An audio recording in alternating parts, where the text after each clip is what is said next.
Yesterday, I buried the man I loved for more than 30 years.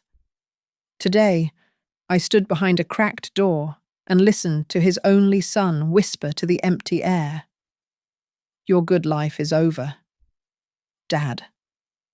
That sentence was not meant for the dead. I used to think becoming a widow at 62 was the worst fate imaginable. I was wrong. The worst fate is realizing the predator waiting to bury you is wearing your own last name. My name is Eleanor Westcott. I am 62 years old. A detail that feels less like a number and more like a heavy coat I cannot take off. I have lived in Maple Crossing, Ohio, for most of my life. A town where the train whistles from the Silver Trail Logistics Depot mark the time better than any clock. I spent 20 years working as a secretary there, organizing schedules and soothing tempers. But nothing in those decades prepared me for the silence of my own house. Yesterday, Harold, my Hal, was a warm presence reading the newspaper at the breakfast table. Today, he is a memory I just left beneath 6 feet of cold earth, a victim of a stroke that struck him down with the sudden violence of a summer storm. The funeral service at the majestic but somber funeral home on Oak Street was a blur of black fabric and suffocating lilies. Friends, neighbors, and old colleagues from the trucking company shuffled past me in a line that seemed endless. I shook hands until my fingers were numb. I nodded until my neck ached. I maintained the poise Hal always admired in me, the steady calmness of a woman who knows how to weather a crisis. Inside, however, I was screaming. I was exhausted, hollowed out by a grief so physical it felt like a bruise spreading across my chest. Then there was Lucas. Lucas Westcott is 35 years old, Hal's son from his first marriage. I have been his stepmother since he was 14, a moody teenager with knobby knees and a heart I desperately tried to win over. There were good years, or so I told myself. I remembered baking him birthday cakes and teaching him how to tie a tie for his prom.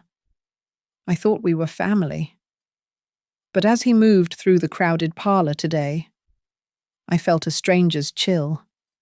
He wore a suit that likely cost more than my first car, and a heavy gold watch glinted on his wrist every time he checked the hour. He spoke smoothly to the guests, accepting condolences with the practiced grace of a politician, but his eyes were dry.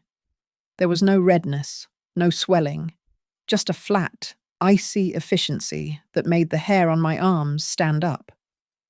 After the guests had dispersed and the house fell into a terrible quiet, I wandered toward Hal's study. The door was cracked open. I intended to go in and sit in his chair, just to smell his tobacco and old paper. But a voice stopped me. Lucas was inside. He was standing by the mantel, leaning close to the urn we had brought home. "Your good life is over, Dad," he whispered. The tone was not mournful. It was satisfied. Now things go my way. I froze in the hallway. My breath hitched. If Hal were alive, he would have brushed this off immediately. I could almost hear his voice in my head, defending his boy. He is just grieving. Elle, people say strange things when they are hurting. Don't be so sensitive. I tried to force myself to believe that ghost of an excuse, telling myself my nerves were frayed from the funeral, that I was reading malice into a private moment of farewell. But the moment Lucas stepped out and saw me, the air shifted. He did not look startled. He smiled, a tight expression that did not reach his eyes. "Eleanor," he said, his voice dropping into a register of faux concern. "We need to talk about the paperwork. Dad was, well, he was too trusting with his accounts. You are tired, and frankly, you are too weak to handle the legal mess he left behind. I can help you." He placed a hand on my shoulder. It felt heavy, like a yoke. I think we should consolidate everything, he continued, stepping closer. Put the assets into a joint hold with me. It will be cleaner, simpler for you. I looked at him, searching for a glimmer of the boy I used to drive to soccer practice. I waited for him to ask if I was okay. I waited for him to offer a hug, or a glass of water, or a shared memory of his father. But there was nothing. Just talk of assets, consolidation, and control. I will think about it. Lucas, I managed to say, my voice trembling slightly. Not tonight. He lingered for a moment, his gaze assessing me like a depreciating asset, before nodding. Don't wait too long. Eleanor? The banks don't care about grief. That night, lying in the vast emptiness of our marital bed, I could not sleep. I kept thinking about the envelopes in the mail that Hal always tucked away before I could see them, the way his brow would furrow when he thought I wasn't looking.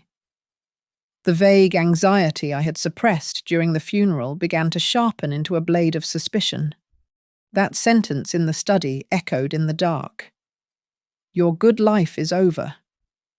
I got up. The floorboards were cold under my bare feet as I walked back to the study. The moonlight cut across Hal's heavy oak desk. My hands shook as I reached for the handle of his filing cabinet. For 30 years, I had respected his privacy. I had been the good wife who signed where she was told and didn't ask questions. But the man who protected me was gone, and the man who remained had eyes like a shark. I pulled the drawer open. It was time to stop trusting and start reading. The file cabinet smelled of old dust and the cedar blocks Hal used to keep moths away. My fingers walked through the hanging folders until they landed on a thick manila envelope labeled Last Will and Testament. I pulled it out, my heart hammering a frantic rhythm against my ribs. The document was dated 2010. In it, Hal had been generous and fair, splitting his estate right down the middle, 50% to me, 50% to Lucas. It was exactly what I expected from the man I married. But clipped to the back of the legal document was a piece of yellow legal pad paper, covered in Hal's jagged, hasty handwriting. It was an unfinished draft, a note to himself about needing to revise the terms after his first wife's memorial service. The next morning, I drove to the brick building that housed Blake and Rowan. Marion Blake has been our family attorney for 20 years, a woman with steel grey hair and eyes that miss nothing. I sat in her leather chair, clutching the yellow paper. I thought the will was settled, I said, my voice feeling thin in the large room. Marion took off her glasses and rubbed the bridge of her nose. Eleanor, there is something you need to know. Hal called me 2 weeks ago. He scheduled an appointment to update his will for last Tuesday.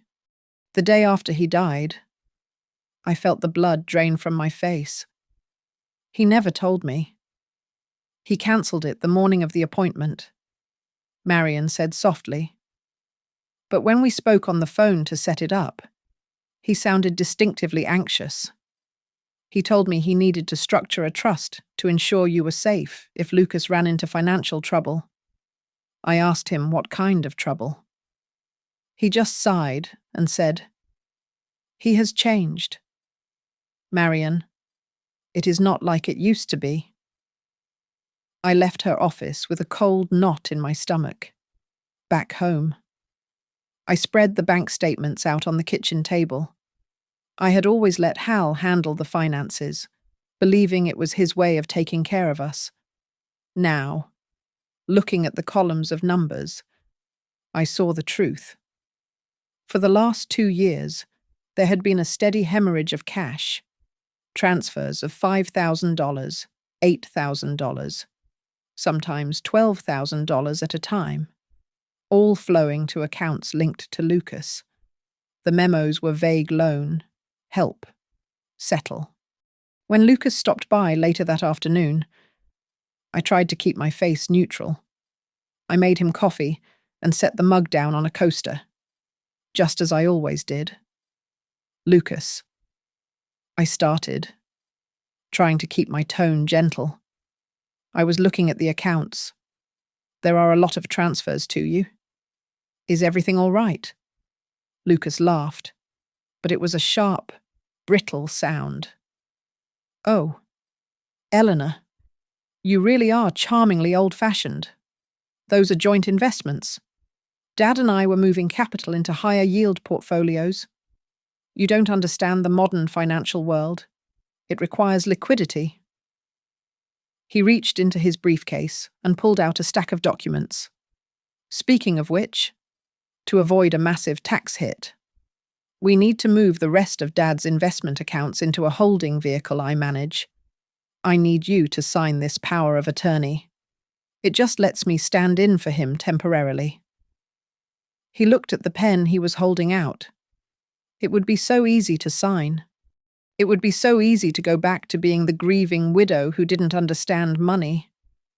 But a memory flashed in my mind, Hal standing in the kitchen late one night, holding the phone to his ear, whispering so I wouldn't hear. I had heard him say, "I can't continue to cover for you forever. Son, I think I need a little time," I said, pushing the papers back across the table. "I am just not ready to sign anything today." Lucas's jaw tightened, just for a fraction of a second, before he forced a smile. "Take your time, but don't take too long." That night, I opened Hal's laptop. I guessed the password on the first try our wedding anniversary. I went straight to his drafts folder. There was an unsent email addressed to Marion. In it, Hal had written, "I am worried Lucas is using my name to secure loans I do not fully understand. I need to sever the financial link before he pulls us both under." My breath caught in my throat. Just then, a notification pinged on the screen. It was an email from a company called Brightline Capital. The subject line read, "Urgent confirmation required for loan renewal. Harold and Lucas Westcott." I opened the attachment. It was a loan agreement dated 3 days ago. At the bottom was Hal's digital signature. I stared at it. The curve of the H was too perfect. Hal's hands had been shaking from arthritis for the last 6 months. He couldn't sign his name that cleanly if he tried. I took photos of the screen with my phone. My hands trembling so hard, I almost dropped the device. I texted the images to Marion. Her reply came back 5 minutes later, glowing in the dark room. "Mrs. Westcott. These signatures show signs of being mechanically forged. Do not sign anything Lucas gives you. Lock the doors." Acting on Marion's advice, I drove to Maple Crossing Medical Center not as a weeping widow, but as a woman hunting for a weapon. I requested a full copy of Hal's medical records, citing my rights as his legal spouse. The clerk handed me a thick envelope, and I carried it out to my car like it contained a bomb. I sat in the parking lot and tore the seal. The report was clinical and cold. It listed the cause of death as a massive ischemic stroke complicated by hypertension. But my finger stopped on a line in the toxicology summary. Presence of low-dose benzodiazepines detected within the last 24 hours. My heart skipped a beat. Hal hated pills. I was the one who organized his blood pressure medication every Sunday night. I knew every capsule that went into his body, and I had never given him a sedative. Suddenly, the memory of the night before his death washed over me, sharp and nauseating. Lucas had arrived early that evening. He claimed he wanted to help his father relax before the anniversary of his mother's passing the next day. He brought a bottle of expensive single malt whiskey and a small orange pill bottle. "Just something a friend in the medical field gave me," Lucas had said, uncorking the whiskey with a smooth twist of his wrist. "It will help you sleep." "Dad, you are wound up tight." I remembered protesting weakly. "Lucas, your father is on blood pressure meds. He should not be mixing alcohol and pills." Lucas had waved me off, pouring a generous measure of amber liquid into Hal's glass. "Relax. Eleanor, it is a tiny dose. Dad has been through enough. Let him have one night of peace." Hal had taken the glass. I watched him drink it. He became intoxicated with frightening speed. Within 40 minutes, his speech was slurring, and his eyes were losing focus. I tried to help him up from his chair, and he gripped my arm with a strength that bordered on desperation. He pulled me close, the smell of whiskey heavy on his breath. "Eleanor," he had rasped, his eyes swimming. "If anything happens to me, don't trust everything Lucas says. He is desperate. You are just drunk." "Hal," I had whispered back, trying to soothe him. "No," he had insisted, his head lolling back. "Promise me." Lucas had stepped in then, gently prying Hal's hand from my arm. "Okay, that is enough excitement. Eleanor, you go on up to bed. You look exhausted. I will get Dad settled on the couch and make sure he drinks some water. I will stay down here with him." I had gone upstairs. I had left him, back in the present, sitting in my car. I flipped to the timeline in the EMS report. The coroner estimated the stroke onset at roughly 8 in the morning. The call to 911 was logged at 8:55, 55 minutes. There was a gap of nearly an hour where Hal was dying on the sofa, and Lucas was the only other person in the room. I drove straight to Marion's office. She listened in silence, her face growing paler by the minute. She made a call, and an hour later, I was sitting in a diner booth across from Clarence Hill. Clarence was a retired investigator from the state police, a black man in his 70s, with hands that looked like worn leather and eyes that had seen everything people try to hide.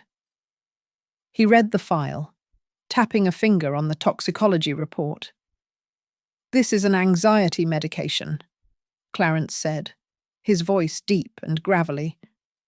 "It is rarely prescribed for a man like Hal without a history of panic attacks. The interaction with alcohol would depress the central nervous system. It masks the symptoms of a stroke, makes a man look like he is just sleeping it off." "Lucas brought them," I said. "We need to know where he got them," Clarence said.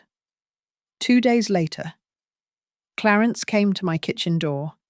He held a photocopy of a pharmacy record from a drugstore 3 towns over. The prescription was written for Harold Westcott, Clarence said, laying the paper on the table. "But look who picked it up." I looked at the signature at the bottom of the receipt. It was a scrawl I had seen on birthday cards for 20 years. Picked up by family member Lucas Westcott. He used Hal's insurance to fill a prescription Hal did not know about, Clarence said softly. And he fed them to him the night before he died. I sat alone in my kitchen long after Clarence left. The silence of the house was no longer empty. It was heavy with the weight of a terrible realization. Lucas had forged signatures for money. He had drugged his father. And when Hal's brain began to bleed, Lucas had waited almost an hour before picking up the phone.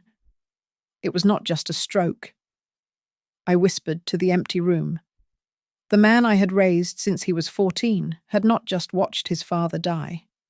He had set the stage for it. Clarence Hill did not just peel back a layer of the onion. He took a sledgehammer to the entire structure of my life. The Bright Line Capital loan was merely the tip of a jagged, submerged iceberg. Within 48 hours, Clarence found 2 other predatory online lenders with active liens against Hal's social security number. The total debt was staggering. It was over $180,000.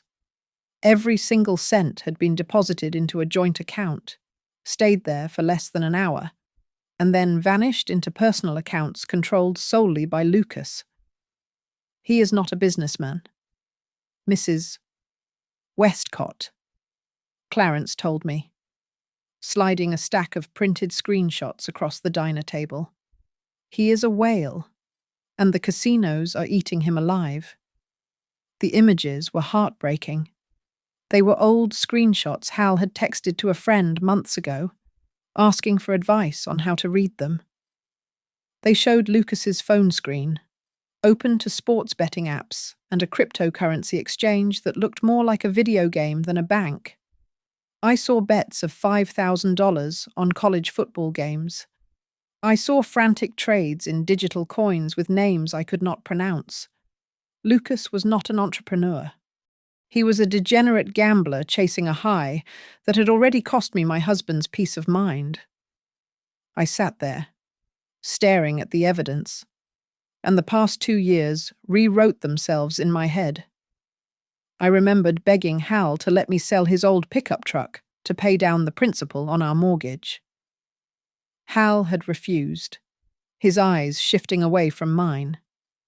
He had told me everything was fine, that Lucas just needed a little startup capital for a tech venture. I realized now that Hal had been paying a ransom.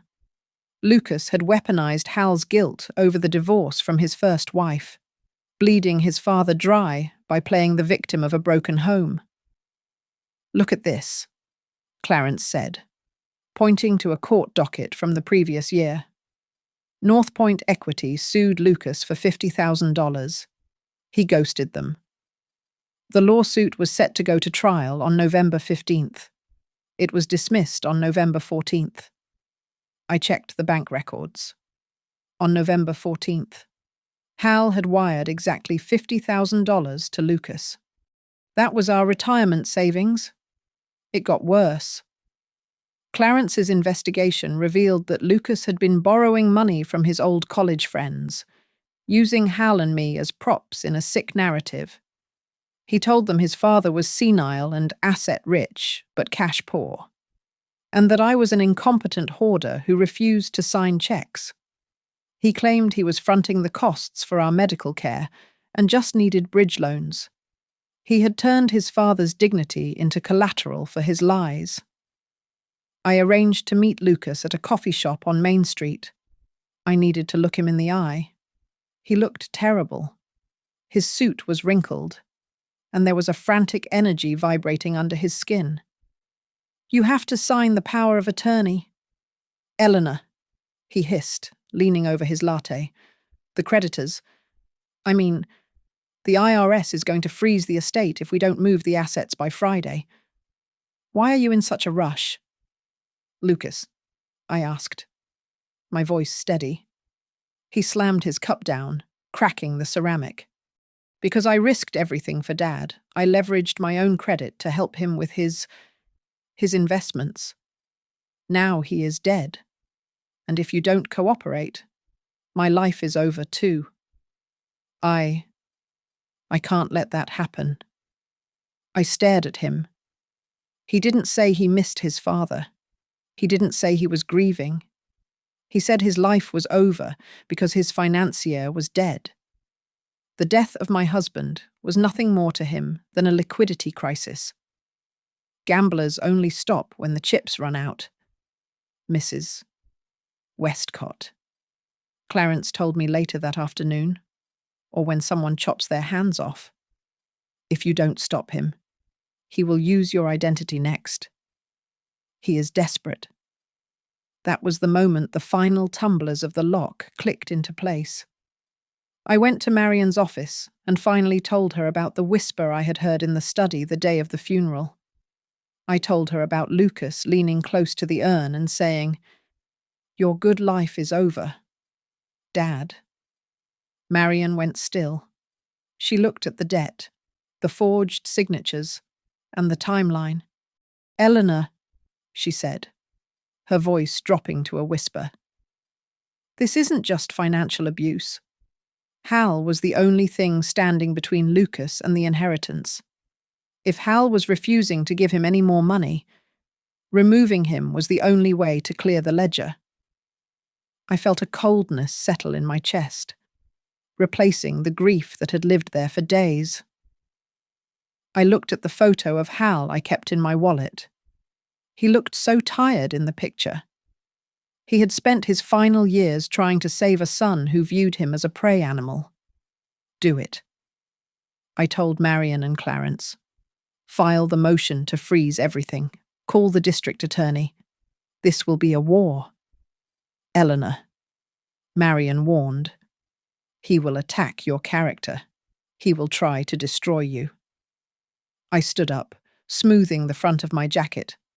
I was done being the nice stepmother. I was done being the buffer. If he treated my husband like an enemy, I said, I will not continue to treat him like a son. The first step in my resurrection was purely financial. I walked into the bank where I had kept my personal savings account. A nest egg built from 20 years of paychecks at Silver Trail Logistics that Hal had never touched nor asked about. I withdrew $32,000 in a cashier's check and drove it straight to a credit union across town, opening an account that existed solely in my name. It was a small sum compared to the mountain of debt Lucas had built, but it was mine. It was the first brick in a wall I was building to keep the wolf out. Next came the armor. I hired a personal image consultant named Camila Ortiz, a 50-year-old Latino woman with sharp eyes and a tongue that could strip paint. She took one look at my beige cardigans and shapeless slacks and shook her head. "You look like you apologize for existing." "Honey?" Camilla said, spinning me toward the mirror. "We are going to fix that before we fix your life. If you want to fight a shark, you cannot dress like a seal." Over the next 3 days, the grieving widow vanished. I cut my long, thinning grey hair into a sharp, angled bob and dyed it a striking salt and pepper that looked deliberate rather than neglected. I threw out the polyester slacks and bought tailored wool suits in charcoal and navy, long trench coats that swished when I walked, and leather loafers that made a decisive click on the pavement. When I looked in the mirror, I didn't see a victim. I saw a woman who looked like she owned the building, but the inside needed work too. I started seeing Dr. Hannah Cole, a therapist Marian recommended. During our second session, she gave a name to the nightmare I was living. It is called elder financial abuse. "Eleanor," Dr. Cole said gently, "it is domestic violence. It is just quieter. He is not hitting you with a fist. He is hitting you with guilt and manipulation." She made me stand in front of a mirror and practice a single sentence. "I have the right to say no." At first, I felt ridiculous. I giggled nervously, feeling like a foolish old woman talking to herself. But Dr. Cole made me repeat it until the giggle died. By the 50th time, the words felt heavy and solid in my mouth, like a stone I could throw. "I have the right to say no," I told my reflection, and for the first time, the woman in the glass looked like she meant it. Armed with this new resolve, I met Marian to rewrite history. We drafted a new will. It was a scorched earth document. The bulk of Hal's estate, what was left of it, would go into a charitable trust managed by me. A smaller portion was set aside for Emily, a distant niece I hadn't seen in years, but who sent Christmas cards every December. And Lucas. We included a specific clause he would receive a nominal sum of $5,000, but only if he did not contest the will or engage in any litigation against the estate. If he sued, he got zero. Now comes the hard part. Clarence told me when we reviewed the plan, "You look strong, Eleanor, but you have to play weak. You have to be the confused, overwhelmed stepmother one last time. If he thinks you are onto him, he will bolt or destroy evidence. You need to make him think he is still driving the car." So I became a spy in my own home.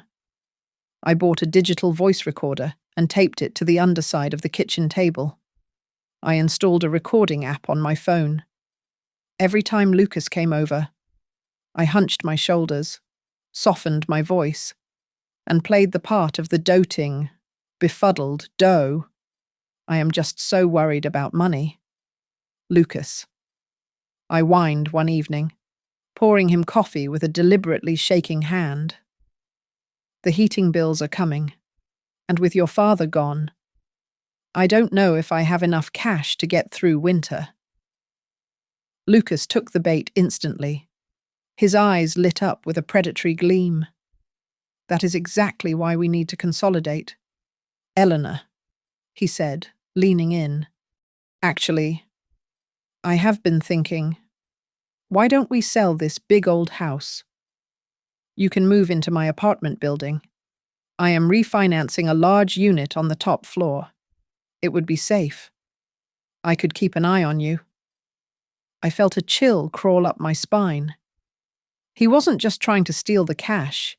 He was trying to liquidate the real estate to cover his own refinancing schemes, likely trapping me in a property he didn't even fully own. I will think about it," I stammered, making sure the red light on my phone was blinking in my pocket. That night, after he left, I went into Hal's study. I stood in the dark, looking at the portrait of my husband on the wall. He looked so kind, so gentle, and so utterly incapable of seeing the monster he had raised. "Hal," I whispered to the silence. "You were too afraid to cut him off. You loved him too much to see him clearly. So I will do the dirty work for both of us." I touched the frame. I didn't cry. I had no tears left for the Westcott men. I only had a plan. Marion and I baited the hook on a Tuesday morning. We fabricated a paper trail for a small, liquid asset fund that I supposedly found in Hal's old files, a dormant account holding roughly $40,000. It was not real, of course. But the bank letterhead Marion forged looked official enough to fool a desperate man. The plan was simple. We would dangle this fresh meat in front of Lucas and see if he tried to swallow the hand that held it. I invited Lucas over for dinner that evening. It was the first time we had sat down for a meal since the funeral service. The house felt cavernous, the silence only broken by the scrape of silverware on china. I had made pot roast, his favourite when he was a teenager, but he barely tasted it. He kept checking his phone under the table, the screen's blue light illuminating his anxious face. "Lucas," I said, pitching my voice to sound helpful and slightly overwhelmed. "I was going through your father's desk again. I found a note about a separate capital fund. It looks like it is sitting there doing nothing. I was thinking, maybe we should invest it. Try to grow the estate a little before the probate court divides everything." Lucas stopped chewing. His head snapped up. The look in his eyes wasn't grief or nostalgia. It was the starving, feral look of a coyote spotting a limping rabbit. "How much is in it?" he asked, the words coming out too fast. "About $40,000, I think," I said, sipping my water to hide the tightness in my jaw. "But I don't know the first thing about investing. Lucas, you know how your father was. He always said I should stick to the household budget. Lucas leaned forward, pushing his plate away. 40,000 is a good start. Eleanor. In fact, I have a friend developing a commercial complex downtown. Short-term buy-in, high yield. We could double that in 6 months if we move fast. Dad would want us to be smart about this. I forced a hesitant smile. Well, if you think so, maybe we can go see Marion tomorrow. She said I need to sign some things anyway. If you explain it to her, maybe she will let us move the money. The next morning, we sat in the conference room at Blake and Rowan. Lucas was wearing his best suit, but I could smell the stale sweat of stress on him. He launched into his pitch, using buzzwords like leverage, liquidity, and market correction. He sounded confident, but it was a hollow performance. Marion sat with her hands folded, her face a mask of polite interest. When he finished, she adjusted her glasses. That sounds promising, Lucas, she said smoothly. But could you explain the risk mitigation strategy for this commercial complex? And what is the exact lien position of the initial investors? Lucas blinked. He opened his mouth, but nothing came out. He shifted in his seat. Well, it is a standard mezzanine structure, Marion. You know how it works. The details they are being finalized. I see, Marion said, her voice dropping a few degrees. Because standard mezzanine structures usually require a much higher buy-in than $40,000. Lucas wiped his forehead. He reached into his briefcase and pulled out a thick stack of documents. Look, the details don't matter right now. The window is closing. Eleanor, to make this work, you need to sign this general power of attorney. It authorizes me to move the funds instantly so we don't miss the deadline. It is just for this investment. Marion reached out and took the document before I could touch it. She scanned it, her eyebrows rising. Lucas, she said sharply. This isn't limited to one investment. This grants you durable power of attorney over Eleanor's entire interest in Hal's estate. This gives you the right to sell the house, liquidate the retirement accounts, and empty the checking accounts. It is just boilerplate language, Lucas snapped, his veneer cracking. He turned to me, his eyes wide and frantic. Eleanor, please. You said you trusted me. If you don't sign this today, we won't have the liquidity to pay the funeral costs, the mortgage. Everything is due. The room went silent. The funeral had been paid for 2 weeks ago. I had written the check myself. Marion looked at me. It was the signal. I need a moment. Lucas, I said, my voice trembling perfectly. Let me take the papers home. I will read them tonight. He looked like he wanted to scream, but he forced a tight nod. Fine.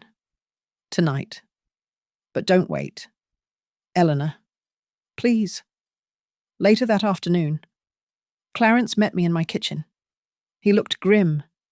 He had spent the morning at the Iron Horse Bar, a dive on the edge of town where Lucas placed his bets. I talked to the owner, Clarence said, pouring himself a cup of black coffee. He remembers Lucas being in there the night after Hal died. Lucas was buying rounds for the house. He told the bartender, "My old man finally kicked the bucket at the right time. Once the stepmom signs the papers, I am clear." I felt the blood drain from my face. I replayed the audio in my mind. Dad died at the right time. It wasn't just a suspicion anymore. To Lucas, Hal was an ATM that had finally dispensed its last bill. The pity I had once felt for the motherless boy evaporated, replaced by a cold, hard resolve.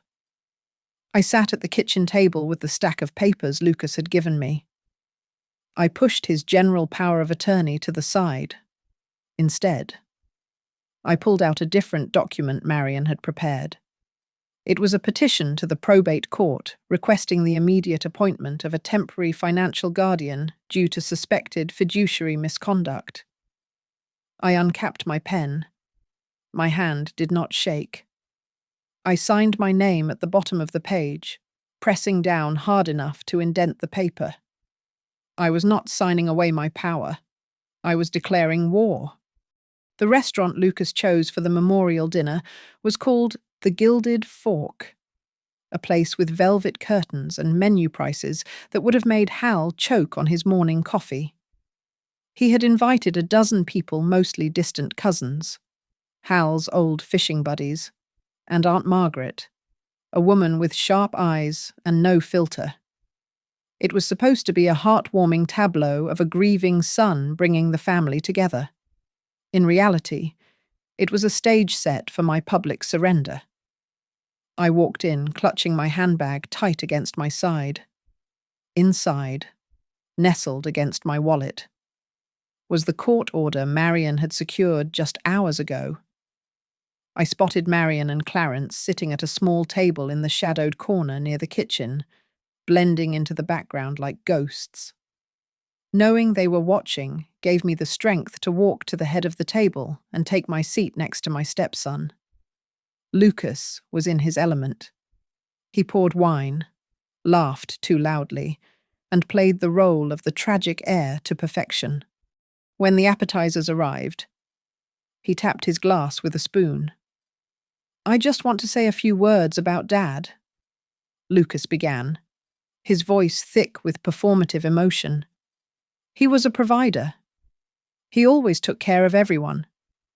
And now that he's gone, I know he would want me to step up. Eleanor here. Well, we all know she has never had a head for numbers.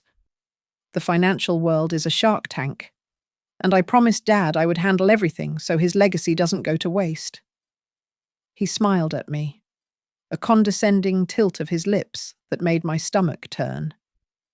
Suddenly, Aunt Margaret slammed her wine glass down. "That is not what Hal told me last Christmas. Lucas. He said he was leaving the house to Eleanor because she was the only one who wiped his chin when he drooled. He said you were too busy. Well, too busy being busy to visit." The table went dead silent. Lucas's smile twitched, threatening to slide off his face. "Aunt Margaret, grief makes us remember things differently," Lucas said through gritted teeth. He turned back to the room, raising his glass higher. "Anyway, tonight is about moving forward.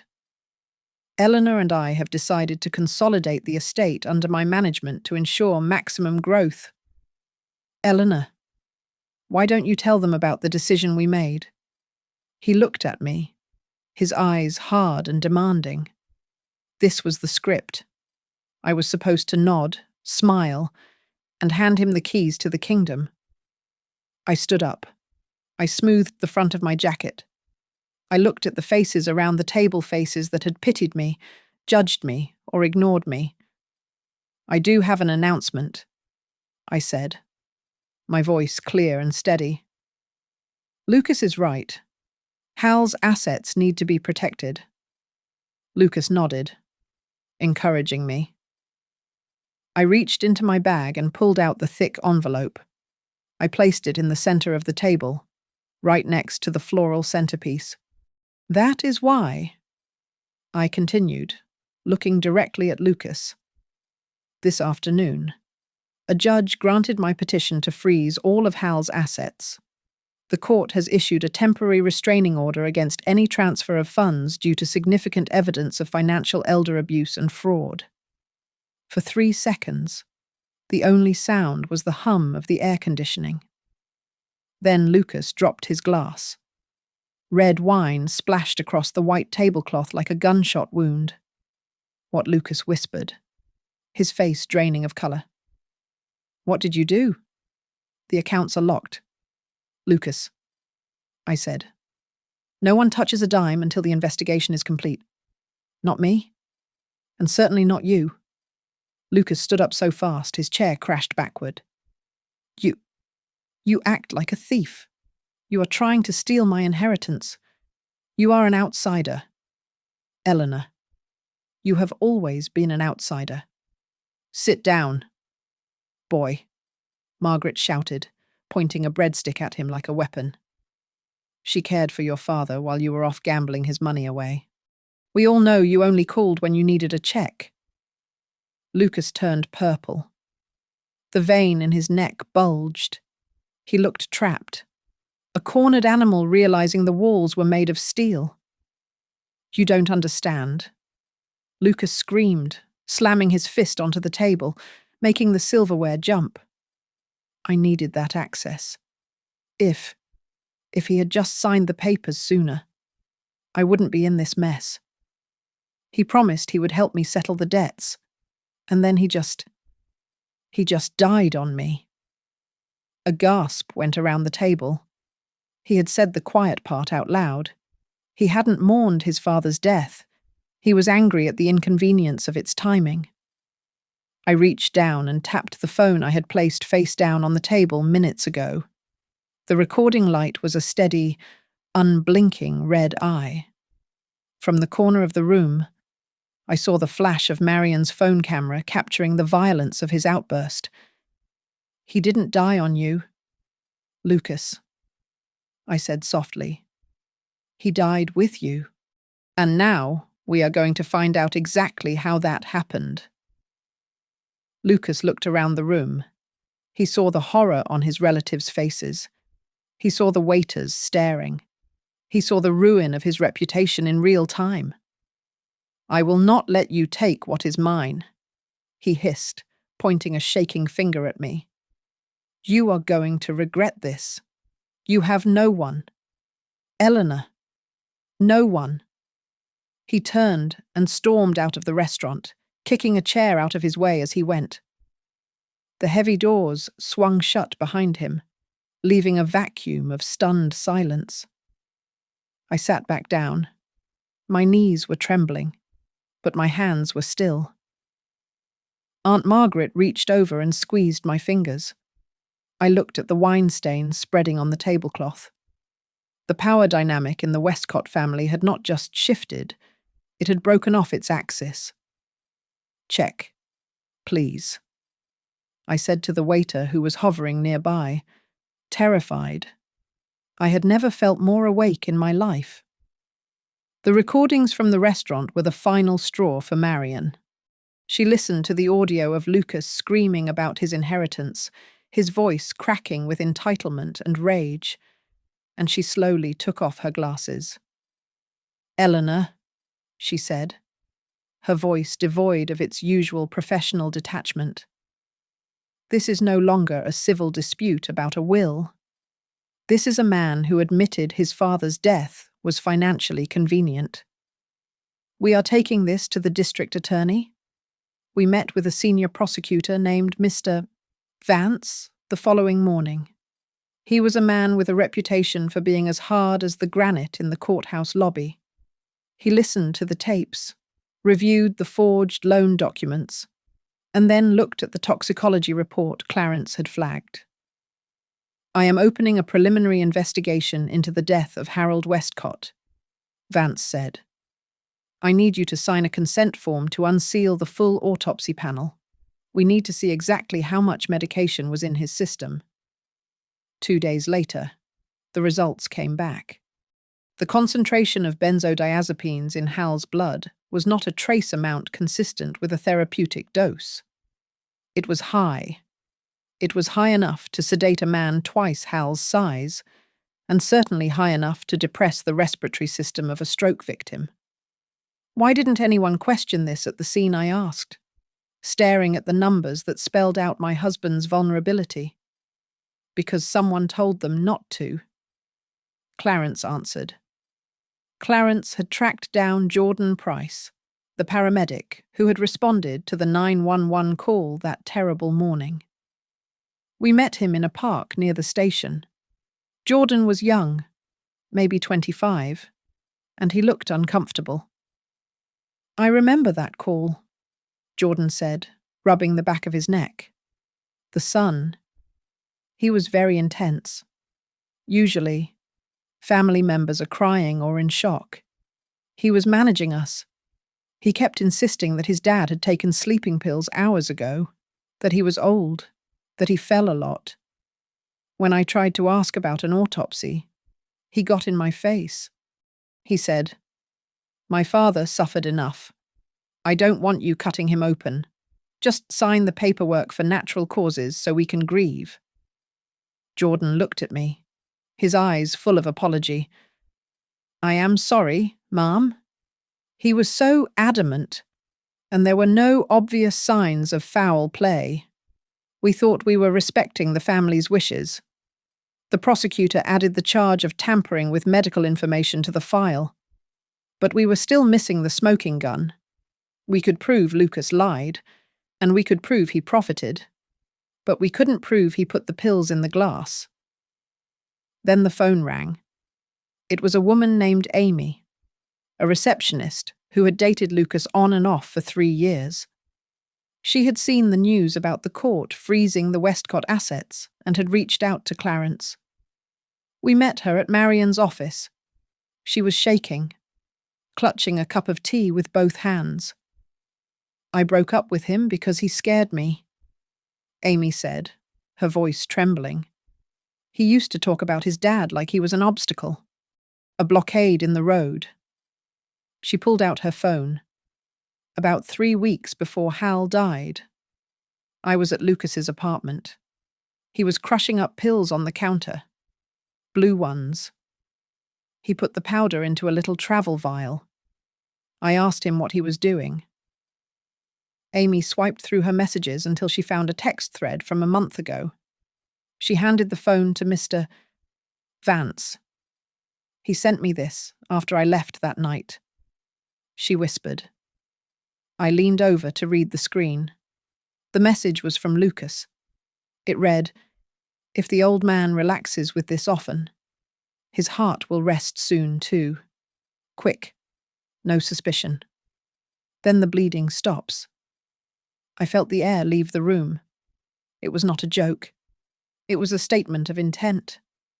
He hadn't just waited for Hal to die. He had actively accelerated the process to beat the maturity dates on his loans. "Oh my God," I whispered, pressing a hand to my mouth. He didn't just steal from him. He took him. The realization hit me with the force of a physical blow. The boy I had taught to drive, the boy I had cooked for, had looked at his father, my gentle, trusting Hal, and seen nothing but a bag of money that needed to be cut open. "Mr." Vance stood up, his face set in a grim line. "That is enough. I am issuing a subpoena for Lucas Westcott to appear for questioning as a primary suspect in a homicide investigation." That evening, I stood by the window of my living room. A police cruiser drove slowly down the street, its lights off, heading toward the apartment complex where Lucas lived. I watched it go. I had started this journey wanting to save my house and my dignity. Now, I was watching the machinery of the state move to crush the person I once called my son. I placed my hand on the cold glass. The road ahead was no longer about money. It was about justice for a murder that happened in my own living room. And there was no turning back. The headlines in the Maple Crossing Gazette were brutal. But for the first time, they were not hurting me. They splashed a photo of Hal leaving Sunday service on the front page, juxtaposed with a mugshot of Lucas looking disheveled and angry. The story spread like wildfire through our small Ohio town. The narrative shifted overnight. I was no longer the quiet, invisible second wife. I was the survivor. Lucas tried to fight back through the press. His high-priced defense attorney leaked stories to the tabloids, painting me as the wicked stepmother who had isolated a sick father from his beloved son. They called me greedy. They claimed I was seizing the estate out of spite. But in a town this size, people see everything. My neighbours, the grocer, and Hal's old colleagues from Silver Trail Logistics stepped forward. They told reporters about the years I spent driving Hal to physical therapy while Lucas was nowhere to be found. They spoke of the casseroles I cooked and the lonely nights I spent maintaining the house. The mud Lucas threw did not stick to me. It only stained his own hands. The preliminary hearing was held on a Tuesday that felt colder than usual. Lucas arrived in a navy suit, his hair slicked back, trying desperately to project the image of a grieving, misunderstood son. I walked in wearing my charcoal suit, my salt and pepper bob sharp and precise. I did not look at the floor. I did not wring my hands. The trembling widow was gone, replaced by a woman who knew exactly where the bodies were buried because she had dug up the evidence herself. Mr. Vance, the prosecutor, laid out the case with surgical precision. He displayed the loan documents with the forged signatures projected on a screen for the court to see. He played the recording of the nurse, Jordan Price, describing Lucas's frantic attempts to stop an autopsy. He read the statement from Amy, the ex-girlfriend, about the crushed pills. Finally, he played the audio from the restaurant, Lucas's voice echoing in the courtroom. Dad died at the right time. Lucas's lawyer, a man named Mr. Sterling, who smiled too much, tried to dismantle me on the stand. He didn't attack the evidence. He attacked my mind. Mrs. Westcott, Sterling said, pacing in front of the jury box. You have been under immense stress. Grief does strange things to the memory, does it not? Is it possible that these text messages were just dark humor? Jokes between men that a woman of your generation might misunderstand? I leaned into the microphone. My voice was even. Murder is not a punchline, Mr. Sterling, and forgery is not a joke. Sterling pivoted, trying to find a soft spot. Isn't it true that you were jealous of the bond between Hal and his son, that you resented being the second wife? Always on the outside, looking in. The courtroom went quiet. I looked at Lucas. He was staring at me, a smirk playing on his lips, thinking he had won. I was not jealous, I said, my voice cutting through the air like a knife. I slept on the vinyl sofa next to Hal's hospital bed for 3 months while he recovered from his first stroke. I changed his sheets. I held his hand when he was scared. Lucas slept in his own bed. If you want to know where he was, ask Nurse Jordan. He wasn't there. The smirk vanished from Lucas's face. The silence in the room was absolute. By the time I left the courtroom, the media had christened me a symbol of elder justice. A reporter thrust a microphone in my face as I walked down the courthouse steps, asking how it felt to put my own stepson on trial. I did not bring him here, I said, looking directly into the camera lens. His choices brought him here. Inside the courthouse, the walls were closing in on Lucas. Faced with the mountain of evidence, Mr. Vance offered a plea deal to avoid a protracted murder trial. It was a chance to plead guilty to financial abuse and involuntary manslaughter for a reduced sentence. I saw Lucas in the hallway during a recess. The arrogance was gone. He looked small, sweating through his expensive shirt. He saw me standing near the vending machines and broke away from his lawyer, rushing over before the bailiff could stop him. Eleanor, he pleaded, his voice cracking. You can't let them do this. I am terrified. Please, tell them you made a mistake. Tell them I am a good son. D, you are the only family I have left. He reached out, trying to grab my hand, trying to summon the charm that had worked on his father for 35 years. I stepped back. I looked at the man who had whispered to a dead body that his good life was over. Family doesn't poison each other. Lucas, I said. I turned my back on him and walked away, the sound of his sobbing fading behind me as the bailiff pulled him back toward his fate. Mr. Sterling cornered me in the hallway 10 minutes before the final session was set to begin. He looked less like a shark and more like a salesman trying to offload a damaged car. "We can make this go away, Mrs. Westcott," Sterling said, lowering his voice to a conspiratorial whisper. "Lucas is willing to waive all claims to the estate.